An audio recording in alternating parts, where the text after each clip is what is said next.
Yeah, I got Yeah, yours is painted, isn't it? Not on the side. Oh, because of the Palm Coast laws or something?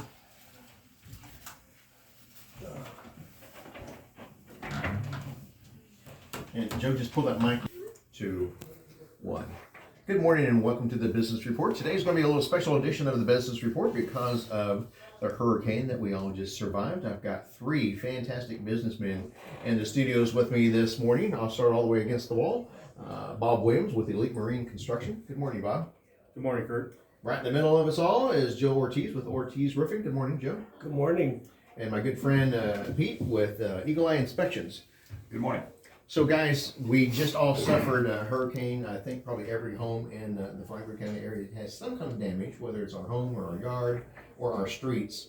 So we want to talk about what do we do now. And so Joe, I'm going to start with you because I think roofing damage is probably going to be the most common one here in Flagler County. What should we be doing? What should we be looking for possible roof damage?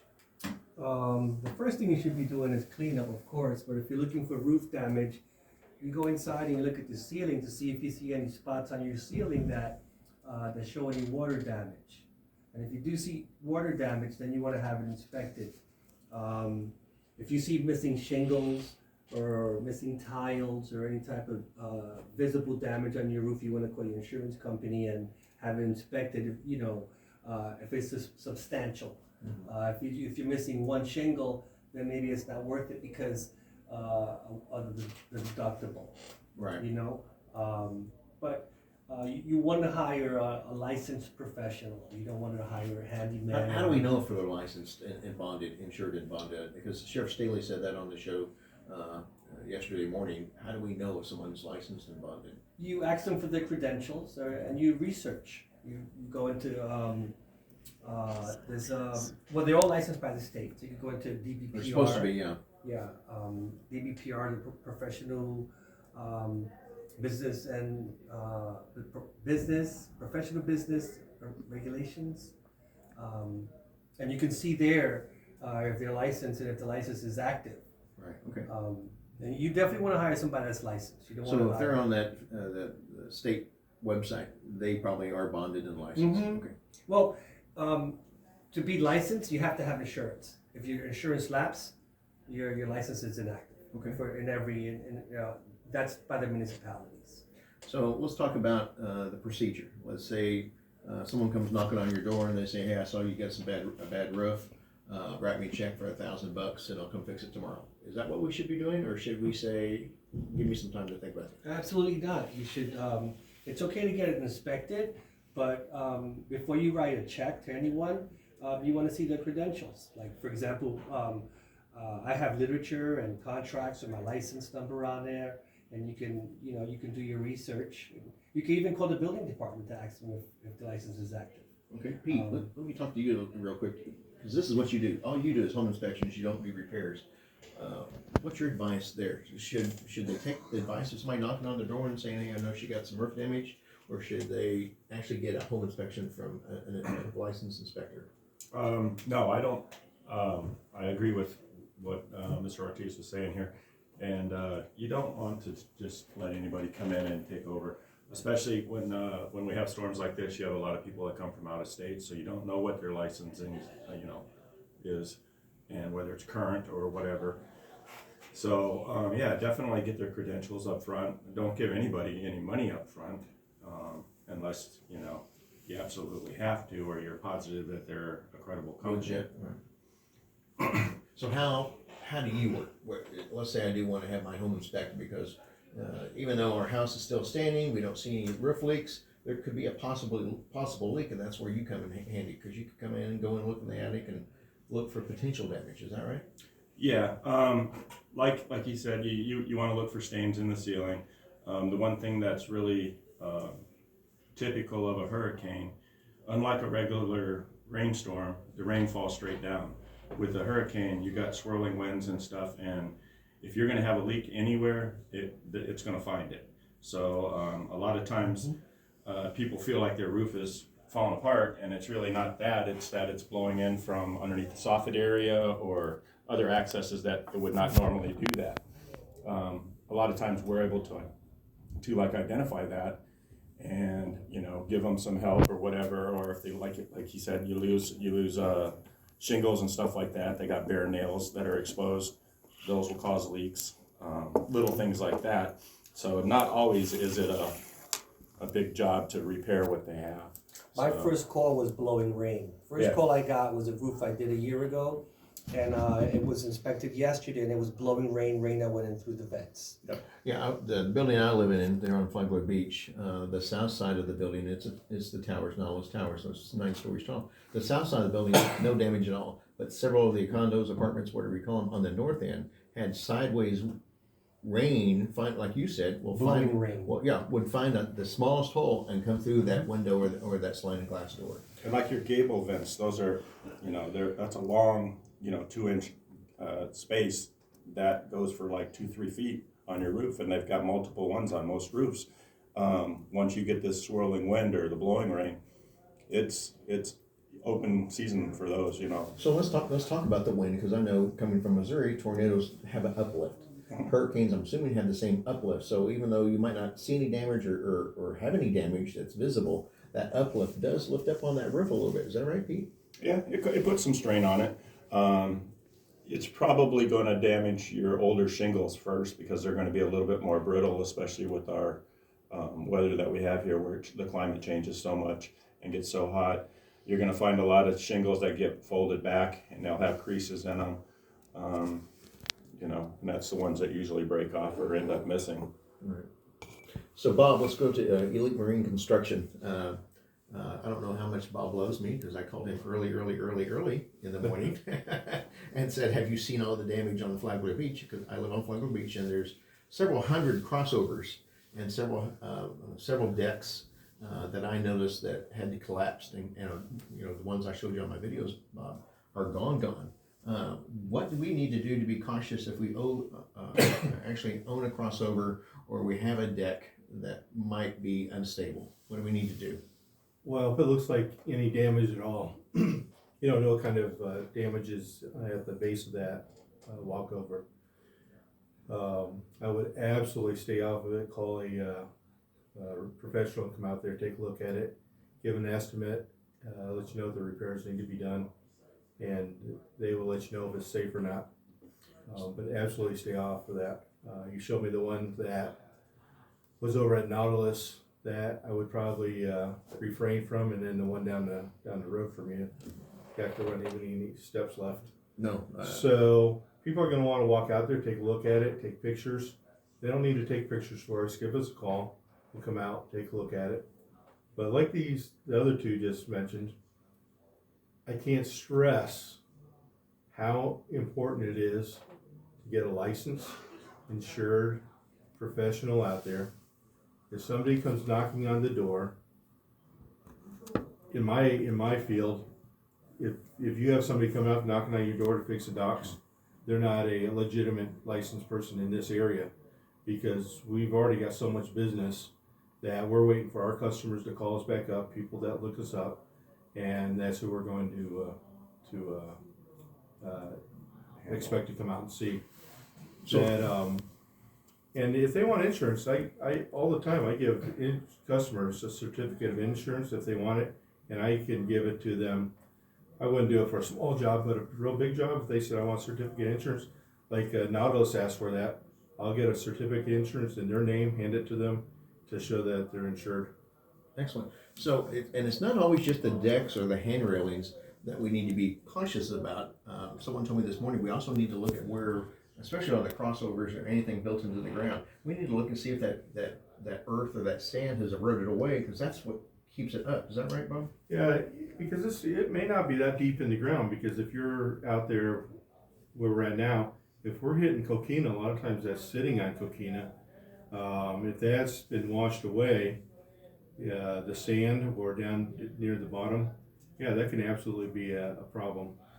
So this Even if we're several feet in the ground, as you know, it washed away that whole road, so it could wash away a lot of that dirt that's holding those supports up. Oh yeah, a lot of the sand that's on the beach is now on the A1A, so a lot of it's washed away. So this really isn't a situation that we as everyday citizens can eyeball. We really need to have one of you guys as an expert come and look at it? Yeah, they need to call an expert out there that has experience in it and knowledge of what they're looking for. So Bob, you don't just do crossovers and beachside decks. What else do we need to watch for that we could call you for to repair? Well, we'll do anything on the water.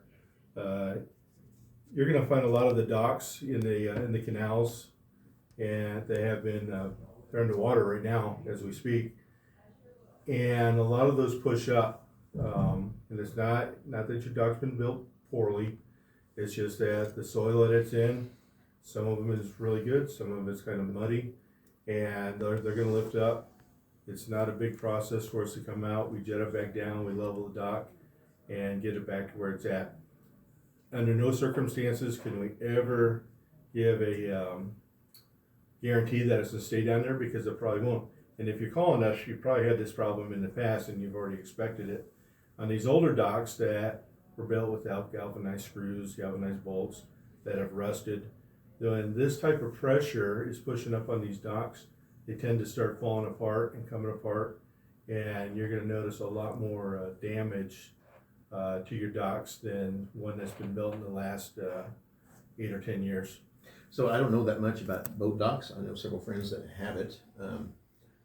Once again, that's one of those situations we can't eyeball, but we really need to have an expert come out and say, okay, your boat dock is level here, it's not level here, or it's loose here. Is that correct? Yeah, I mean, if you go out there and it doesn't look the same as it did before the storm, then you need to give us a call to come take a look at it. All right. Well, let's talk about phone calls and phone numbers. Elite Marine Construction, Bob, what's your phone number to call for service? Well, our telephone number is 386-627-8289, but I assume our phones are going to be overwhelmed and Bobby is in the office. It would be easier to get a contact by emailing her at EMC. You want me to look it up? I don't know what it is. Okay, I'm thinking her email, emcofficepc@gmail.com, and give us an idea of what's going on in your email, what the problem is, and she will get back to you as she goes down the list. All right, fantastic. That's great advice. Joe, how do we get in touch with Ortiz Roofing? You can call the office direct at 386-313-6055. You can find us through Facebook. We have a Facebook page. You can find us through Google. You can email us at ortizroofingcontractor@gmail.com. You can come to our office. It's at 4601 East Moody Boulevard, Suite A3. There's plenty of different methods to reach us.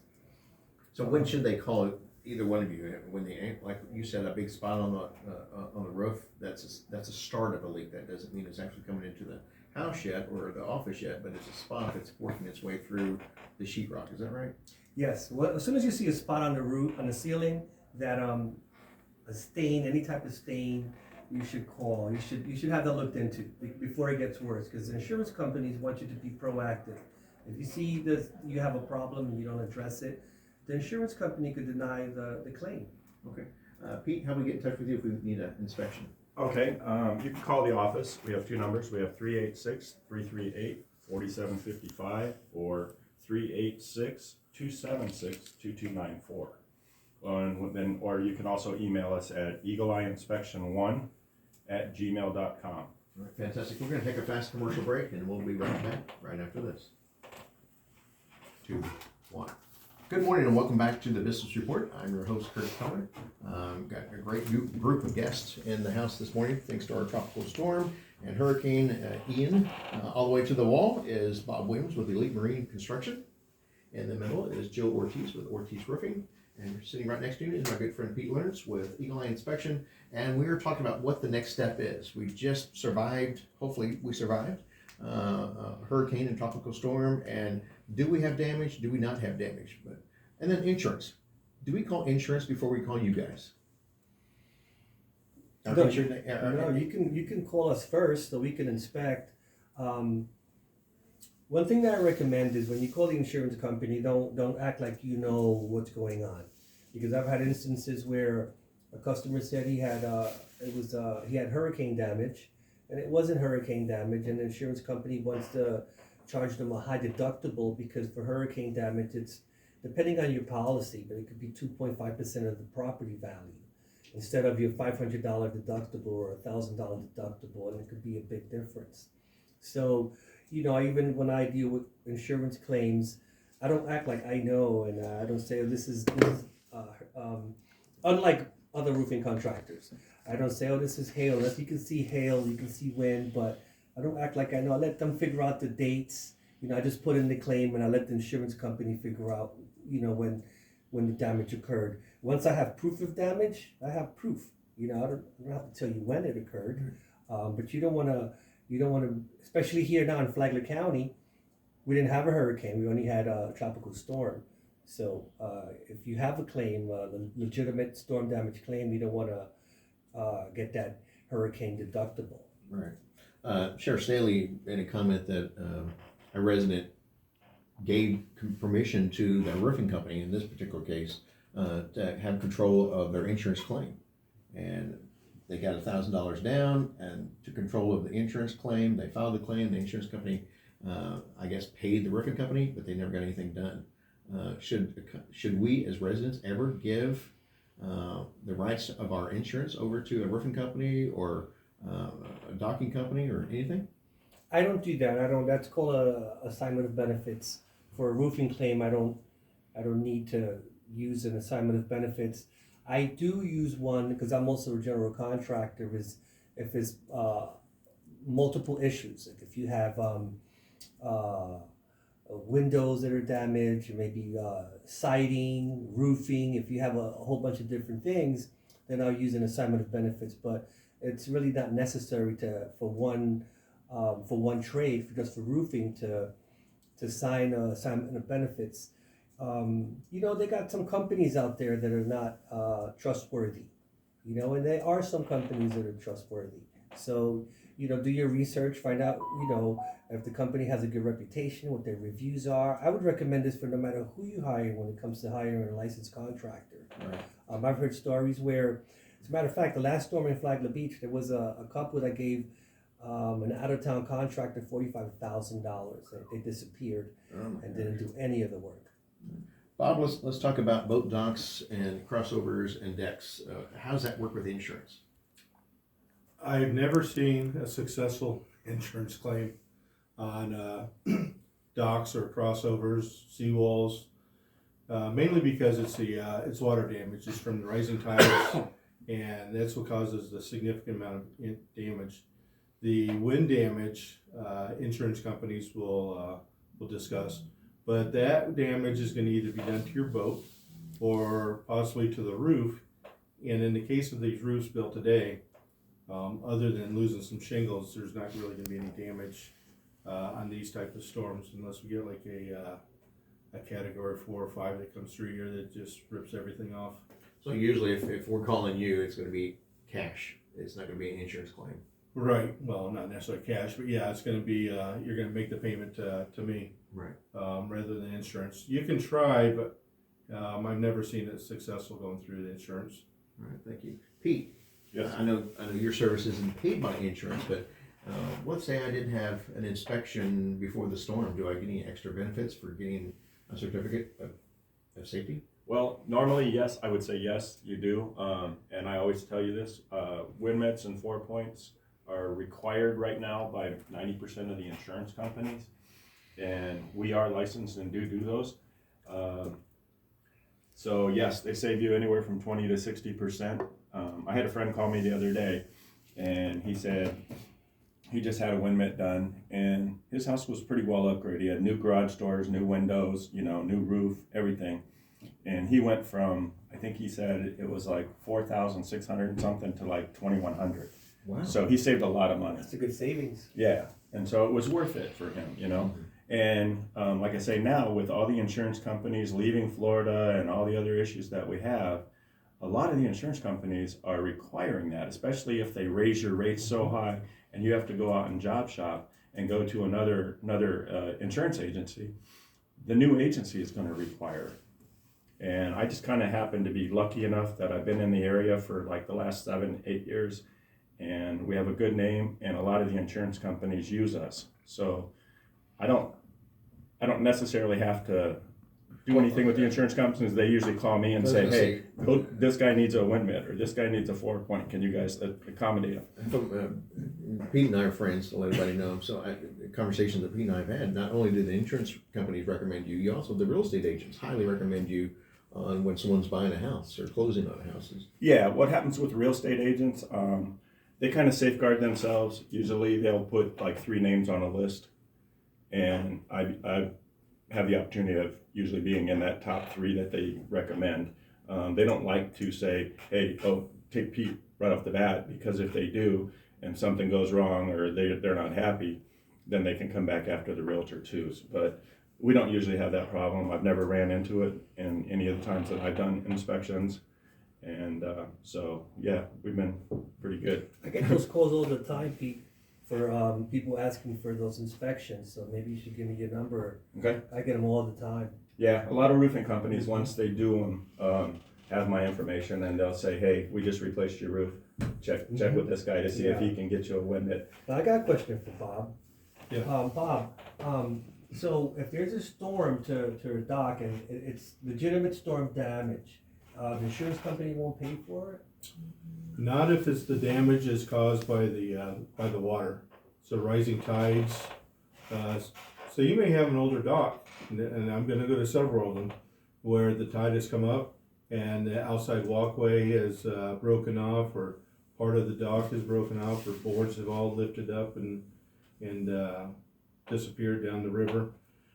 That damage is caused by the water, Right. And the insurance companies will not cover it. But I'm asking about storm damage, because if that's the difference, when I get calls, if it's because the roof is old, that's not covered by the insurance company. But if it's storm damage, then the insurance company covers storm damage. Well, I've gone through 2 major hurricanes, and they tried to get a lot of the damage taken by the insurance.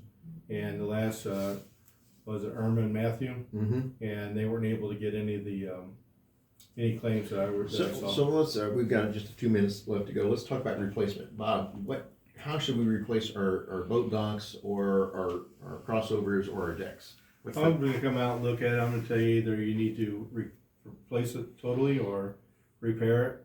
If we repair it, we're going to give you a time. We're going to come out. We're going to take a little money down. We're going to fix it. Then we'll take the rest of it when we're completed.